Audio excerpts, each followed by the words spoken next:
René Guénon, La Grande Triade, chapitre 13, L'être et le milieu. Il y a dans la nature individuelle de tout être deux éléments d'ordre différents qu'il convient de bien distinguer, tout en marquant leur rapport d'une façon aussi précise que possible. Cette nature individuelle, en effet, procède d'abord de ce que l'être est en lui-même, et qui représente son côté intérieur et actif. Et ensuite, secondairement, de l'ensemble des influences du milieu dans lequel il se manifeste, qui représente son côté extérieur et passif. Pour comprendre comment la constitution de l'individualité, et il doit être bien entendu qu'il s'agit ici de l'individualité intégrale, dont la modalité corporelle n'est que la partie la plus extérieure, est déterminée par l'action du premier de ces deux éléments sur le second, ou en termes alchimiques, comment le sel résulte de l'action du soufre sur le mercure. Nous pouvons nous servir de la représentation géométrique à laquelle nous venons de faire allusion en parlant du rayon lumineux et de son plan de réflexion. Petite note, pour l'exposé détaillé de cette représentation géométrique, nous renverrons comme toujours à notre étude sur le symbolisme de la croix. Fin de la note. Et pour cela, nous devons rapporter le premier élément au sens vertical et le second au sens horizontal. En effet, la verticale représente alors ce qui relie entre tous les états de manifestation d'un même être et qui est nécessairement l'expression de cet être même, ou si l'on veut de sa personnalité, la projection directe par laquelle celle-ci se reflète dans tous les états, tandis que le plan horizontal représentera le domaine d'un certain état de manifestation, envisagé ici au sens macrocosmique. Par conséquent, la manifestation de l'être dans cet état sera déterminée par l'intersection de la verticale considérée avec ce plan horizontal. Cela étant, il est évident que le point d'intersection n'est pas quelconque, mais qu'il est lui-même déterminé par la verticale dont il s'agit, en tant qu'elle se distingue de toute autre verticale, c'est-à-dire en somme par le fait que cet être est ce qu'il est, et non pas ce qu'est un autre être quelconque se manifestant également dans le même état. On pourrait dire, en d'autres termes, que c'est l'être qui, par sa nature propre, détermine lui-même les conditions de sa manifestation. Sous la réserve, bien entendu, que ces conditions ne pourront en tout cas être qu'une spécification des conditions générales de l'état envisagé, puisque sa manifestation doit être nécessairement un développement de possibilités contenues dans cet état, à l'exclusion de celles qui appartiennent à d'autres états. Et cette réserve est marquée géométriquement par la détermination préalable du plan horizontal. L'être se manifestera donc en se revêtant, pour ainsi dire, d'éléments empruntés à l'ambiance et dont la cristallisation sera déterminée par l'action sur cette ambiance de sa propre nature interne, qui en elle-même doit être considérée comme d'ordre essentiellement supra-individuel, ainsi que l'indique le sens vertical suivant lequel s'exerce son action. Dans le cas de l'état individuel humain, ces éléments appartiendront naturellement aux différentes modalités de cet état, c'est-à-dire à la fois à l'ordre corporel et à l'ordre subtil ou psychique. Ce point est particulièrement important pour écarter certaines difficultés qui ne sont dues qu'à des conceptions erronées ou incomplètes. En effet, si par exemple on traduit ceci plus spécialement en termes d'hérédité, on pourra dire qu'il y a non seulement une hérédité physiologique, mais aussi une hérédité psychique, l'une et l'autre s'expliquant exactement de la même façon, c'est-à-dire par la présence dans la constitution de l'individu d'éléments empruntés au milieu spécial où sa naissance a eu lieu.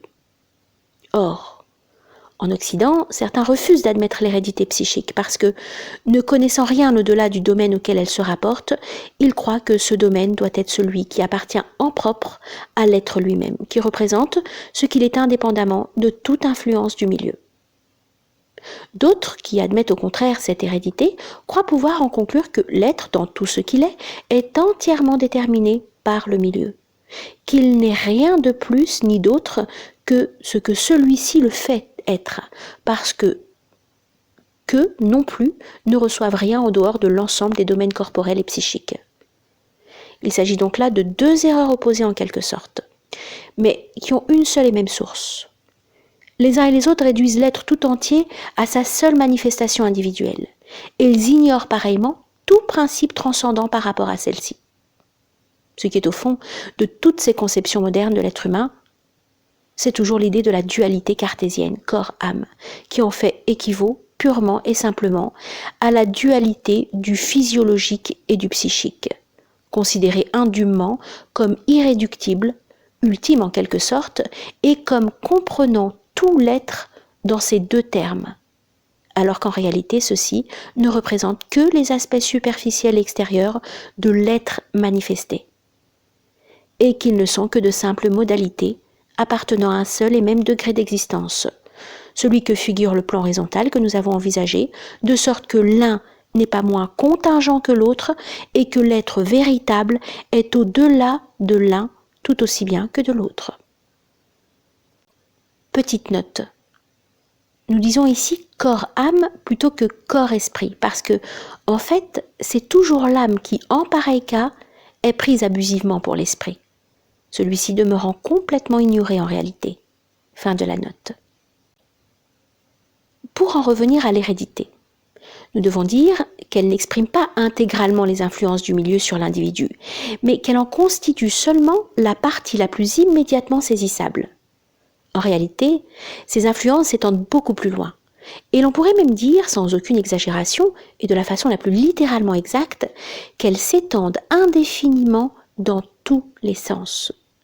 En effet, le milieu cosmique, qui est le domaine de l'état de manifestation considéré, ne peut être conçu que comme un ensemble dont toutes les parties sont liées entre elles, sans aucune solution de continuité, car le concevoir autrement reviendrait à y supposer un vide, alors que celui-ci, n'étant pas une possibilité de manifestation, ne saurait y avoir aucune place. Petite note, se référer à notre livre « Les états multiples de l'être ». Fin de la note. Par suite, il doit nécessairement y avoir des relations, c'est-à-dire, au fond, des actions et réactions réciproques entre tous les êtres individuels qui sont manifestés dans ce domaine, soit simultanément, soit successivement, du plus proche au plus éloigné, et cela doit s'entendre dans le temps aussi bien que dans l'espace. Ce n'est en somme qu'une question de différence de proportion de degrés, de sorte que l'hérédité, quelle que puisse être son importance relative par rapport à tout le reste, n'apparaît plus là-dedans que comme un simple cas particulier. Petite note. Ceci se rapporte au point de vue qui correspond au sens horizontal dans la représentation géométrique. Si l'on envisage les choses dans le sens vertical, cette solidarité de tous les êtres apparaît comme une conséquence de l'unité principielle même, dont toute existence procède nécessairement. Fin de la note. Dans tous les cas, qu'il s'agisse d'influences héréditaires ou autres, ce que nous avons dit tout d'abord demeure toujours également vrai. La situation de l'être dans le milieu étant déterminée en définitive par sa nature propre, les éléments qu'il emprunte à son ambiance immédiate et aussi ceux qu'il attire en quelque sorte à lui de tout l'ensemble indéfini de son domaine de manifestation. Et cela, bien entendu, s'applique aux éléments d'ordre subtil aussi bien qu'à ceux d'ordre corporel. Doivent être nécessairement en correspondance avec cette nature, sans quoi il ne pourrait se les assimiler effectivement, de façon à en faire comme autant de modifications secondaires de lui-même. C'est en cela que consiste l'affinité, en vertu de laquelle l'être, pourrait-on dire, ne prend du milieu que ce qui est conforme aux possibilités qu'il porte en lui, qui sont les siennes propres et ne sont celles d'aucun autre être, que ce qui, en raison de cette conformité même, doit fournir les conditions contingentes permettant à ces possibilités de se développer ou de s'actualiser au cours de sa manifestation individuelle. Petite note.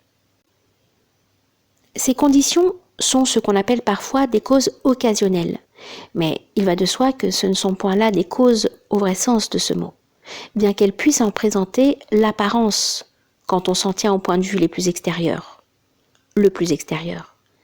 Les véritables causes de tout ce qui arrive à un être sont toujours au fond les possibilités qui sont inhérentes à la nature même de cet être, c'est-à-dire quelque chose d'ordre purement intérieur. Fin de la note. Il est d'ailleurs évident que toute relation entre deux êtres quelconques, pour être réelle, doit être forcément l'expression de quelque chose qui appartient à la fois à la nature de l'un et de l'autre. Ainsi, l'influence qu'un être paraît subir du dehors et recevoir d'un autre que lui n'est jamais véritablement, quand on l'envisage à un point de vue plus profond, qu'une sorte de traduction par rapport au milieu d'une possibilité inhérente à la nature propre de cet être lui-même. Je reprends. Il est d'ailleurs évident que toute relation entre deux êtres quelconques, pour être réelle, doit être forcément l'expression de quelque chose qui appartient à la fois à la nature de l'un et de l'autre. Ainsi, l'influence qu'un être paraît subir du dehors et recevoir d'un autre que lui n'est jamais véritablement, quand on l'envisage à un point de vue plus profond, qu'une sorte de traduction par rapport au milieu d'une possibilité inhérente à la nature propre de cet être lui-même. Petite note.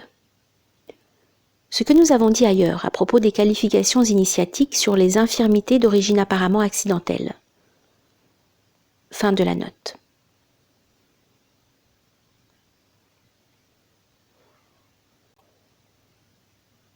Il est cependant un sens dans lequel on peut dire que l'être subit vraiment dans sa manifestation l'influence du milieu. Mais c'est seulement en tant que cette influence est envisagée par son côté négatif, c'est-à-dire en tant qu'elle constitue proprement pour cet être une limitation. C'est là une conséquence immédiate du caractère conditionné de tout état de manifestation.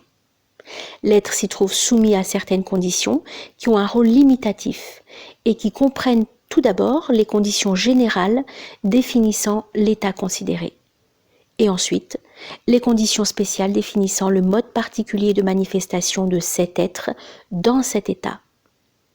Il est du reste facile à comprendre que, quelles que soient les apparences, la limitation comme telle n'a aucune existence positive, qu'elle n'est rien d'autre qu'une restriction excluant certaines possibilités, ou une privation par rapport à ce qu'elle exclut ainsi, c'est-à-dire de quelque façon qu'on veuille l'exprimer quelque chose de purement négatif. D'autre part, il doit être bien entendu que de telles conditions limitatives sont essentiellement inhérentes à un certain état de manifestation, qu'elles s'appliquent exclusivement à ce qui est compris dans cet état, et que par conséquent, elle ne saurait aucunement s'attacher à l'être lui-même et le suivre dans un autre état.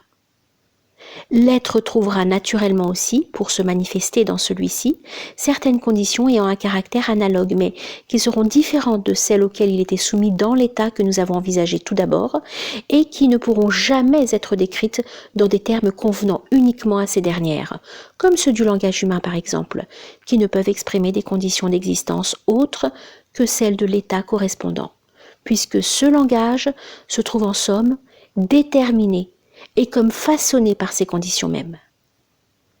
Nous y insistons parce que, si l'on admet sans grande difficulté que les éléments tirés de l'ambiance pour entrer dans la constitution de l'individualité humaine, ce qui est proprement une fixation ou une coagulation de ces éléments, doivent lui être restitués par solution lorsque cette individualité a terminé son cycle d'existence et que l'être passe à un autre état, ainsi que tout le monde peut d'ailleurs le constater directement, tout au moins en ce qui concerne les éléments d'ordre corporel.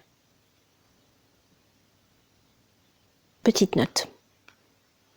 Il convient de dire que la mort corporelle ne coïncide pas forcément avec un changement d'état au sens strict de ce mot, et qu'elle peut ne représenter qu'un simple changement de modalité à l'intérieur d'un même état d'existence individuelle. Mais toute proportion gardée, les mêmes considérations s'appliquent également dans les deux cas. Fin de la note. Il semble moins simple d'admettre, quoique les deux choses soient pourtant assez étroitement liées en réalité, que l'être sort alors entièrement des conditions auxquelles il était soumis dans cet état individuel. petite note, ou d'une partie de ces conditions lorsqu'il s'agit seulement d'un changement de modalité, comme le passage à une modalité extracorporelle de l'individualité humaine. Fin de la note. Et ceci tient sans doute surtout à l'impossibilité, non pas certes de concevoir, mais de se représenter des conditions d'existence tout autres que celles-là, et pour lesquelles on ne saurait trouver dans cet état aucun terme de comparaison. Une application importante de ce que nous venons d'indiquer est celle qui se rapporte au fait qu'un être individuel appartient à une certaine espèce, telle que l'espèce humaine par exemple. Il y a évidemment dans la nature même de cet être quelque chose qui a déterminé sa naissance dans cette espèce plutôt que dans toute autre. Petite note. Il est à remarquer que, en sanskrit, le mot jati signifie à la fois naissance et espèce ou nature spécifique. Fin de la note. Mais d'autre part, il se trouve dès lors soumis aux conditions qu'exprime la définition même de l'espèce, et qui seront parmi les conditions spéciales de son mode d'existence en tant qu'individu. Ce sont là, pourrait-on dire, les deux aspects positifs et négatifs de la nature spécifique. Positif en tant que domaine de manifestation de certaines possibilités, négatif en tant que condition limitative d'existence. Seulement, ce qu'il faut bien comprendre, c'est que ce n'est qu'en tant qu'individu manifesté dans l'état considéré que l'être appartient effectivement à l'espèce en question, et que dans tout autre état, il lui échappe entièrement et ne lui demeure lié en aucune façon. En d'autres termes, la considération de l'espèce s'applique uniquement dans le sens horizontal, c'est-à-dire dans le domaine d'un certain état d'existence. Elle ne peut aucunement intervenir dans le sens vertical, c'est-à-dire lorsque l'être passe à d'autres états. Bien entendu, ce qui est vrai à cet égard pour l'espèce l'est aussi à plus forte raison pour la race, pour la famille, en un mot pour toutes les portions plus ou moins restreintes du domaine individuel dans lesquelles l'être, par les conditions de sa naissance, se trouve inclus quant à sa manifestation dans l'état considéré. Petite note. Naturellement, le cas de la caste ne fait nullement exception ici. Cela résulte d'ailleurs plus visiblement que pour tout autre cas, de la définition de la caste comme étant l'expression même de la nature individuelle, varna, et ne faisant pour ainsi dire qu'un avec celle-ci, ce qui indique bien qu'elle n'existe qu'autant que l'être est envisagé dans les limites de l'individualité, et que, si elle existe nécessairement tant qu'il y est contenu, elle ne saurait par contre subsister, pour lui, au-delà de ces mêmes limites. Tout ce qui constitue sa raison d'être se trouvant exclusivement à l'intérieur de celle-ci et ne pouvant être transporté dans un autre domaine d'existence, où la nature individuelle dont il s'agit ne répond plus à aucune possibilité. Fin de la note. Pour terminer ces considérations, nous dirons quelques mots de la façon dont on peut, d'après ce qui précède, envisager ce qu'on appelle les influences astrales. Et tout d'abord, il convient de préciser qu'on ne doit pas entendre par là exclusivement, ni même principalement, les influences propres des astres dont les noms servent à les désigner, bien que ces influences, comme celles de toute chose, aient sans doute aussi leur réalité dans leur ordre, mais que ces astres représentent surtout symboliquement, ce qui ne veut point dire idéalement, ou par une façon de parler plus ou moins figurée, mais au contraire, en vertu de correspondances effectives et précises fondées sur la constitution même du macrocosme. La synthèse de toutes les catégories diverses d'influences cosmiques qui s'exercent sur l'individualité et dont la plus grande part appartient proprement à l'ordre subtil. Si l'on considère, comme on le fait le plus habituellement, que ces influences dominent l'individualité, ce n'est là que le point de vue le plus extérieur. Dans un ordre plus profond, la vérité est que si l'individualité est en rapport avec un ensemble défini d'influences, c'est que cet ensemble est celui-là même qui est conforme à la nature de l'être se manifestant dans cette individualité. Ainsi, si les influences astrales semblent déterminer ce qu'est l'individu, ce n'est pourtant là que l'apparence, au fond, elle ne le détermine pas. mais elle l'exprime seulement en raison de l'accord ou de l'harmonie qui doit nécessairement exister entre l'individu et son milieu, et sans quoi cet individu ne pourrait aucunement réaliser les possibilités dont le développement constitue le cours même de son existence. La vraie détermination ne vient pas du dehors, mais de l'être lui-même, ce qui revient en somme à dire que dans la formation du sel, c'est le soufre qui est le principe actif, tandis que le mercure n'est que le principe passif. Et les signes extérieurs permettent seulement de la discerner, en lui donnant en quelque sorte une expression sensible, tout au moins pour ceux qui sauront les interpréter correctement. Petite note. C'est d'ailleurs là, d'une façon générale, le principe même de toutes les applications divinatoires des sciences traditionnelles. Fin de la note. En fait, cette considération ne modifie assurément en rien les résultats qu'on peut tirer de l'examen des influences astrales. Mais au point de vue doctrinal, elle nous paraît essentielle pour comprendre le véritable rôle de celle-ci, c'est-à-dire en somme, la nature réelle des rapports de l'être avec le milieu dans lequel s'accomplit sa manifestation individuelle, puisque ce qui s'exprime à travers ces influences, sous une forme intelligiblement coordonnée, c'est la multitude indéfinie des éléments divers qui constituent ce milieu tout entier. Nous n'y insisterons pas davantage ici, car nous pensons en avoir dit assez pour faire comprendre comment tout être individuel participe en quelque sorte d'une double nature, que l'on peut, suivant la terminologie alchimique, dire sulfureuse quant à l'intérieur et mercurielle quant à l'extérieur. Et c'est cette double nature pleinement réalisée et parfaitement équilibrée dans l'homme véritable qui fait effectivement de celui-ci le Fils du ciel et de la terre, et qui en même temps le rend apte à remplir la fonction de médiateur entre ces deux pôles de la manifestation.